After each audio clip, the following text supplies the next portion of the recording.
L'amour, c'est quoi exactement? Vous pensez que l'amour, c'est la beauté physique? Non. L'amour, c'est pas la beauté physique. Parce que c'est ça aussi qui nous a trompés. Remarquez vous-même, nos parents se sont mariés sans pourtant s'attirer, mais ils ont fait les meilleurs mariages que nous aujourd'hui. Nos mamans ont fait des mariages et on l'amène en mariage à 15 ans, 16 ans, 17 ans. Elle ne connaît pas vraiment notre père, son futur mari, mais quand elle arrive dans la maison, elle apprend à l'aimer, elle apprend à s'habituer avec lui avec le temps, et elle est fidèle, et elle lui fait des enfants, et elle finit par être heureuse avec le temps. Ce qui nous embête aussi, c'est parce que nous sommes entrés dans cet excès de liberté sentimentale, et même liberté sexuelle, où on a tellement des expériences, on touche à tout, on goûte partout. Voici pourquoi des femmes ont honte de leur passé de nos jours.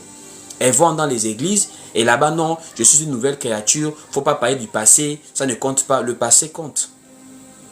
Le passé compte. Et nos parents étaient conscients de ça, voici pourquoi on ne faisait pas forcément les mariages qu'on fait de nos jours-là. Mariage de tu me plais pas. Qu'est-ce qui plaît en réalité? La parole de Dieu nous a tout enseigné sur le mariage. Un homme, il épouse une femme qui lui est compatible. Un homme, il n'épouse pas forcément la plus belle femme au monde.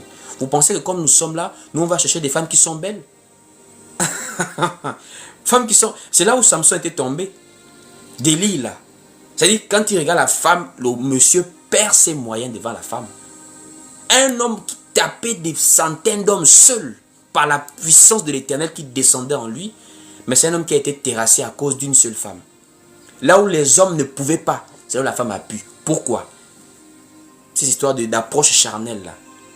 Je ne dis pas qu'il faut aller prendre quelqu'un qui ne te plaît pas. Non, choisissons des gens qui nous plaisent. Mais le mariage, lui, n'est pas basé sur la beauté physique.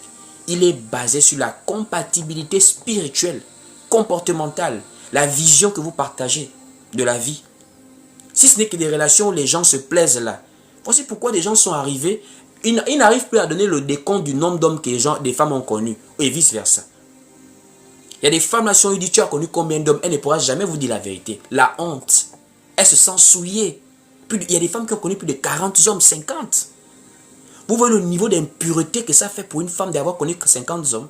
Même si elle est née de nouveau, laissez-moi vous le dire, la parole ne dit pas que parce qu'on est de nouveau, le physique change. Le physique est le même. Les séquelles sont les mêmes. Le dégât est le même. Une femme qui a reçu plus de 50 hommes sur elle, mon frère, même si elle est née de nouveau, reconnaît quand même que physiquement, elle a été touchée. L'âme va aller au ciel. Mais pour ton mariage, sache que cette femme-là n'est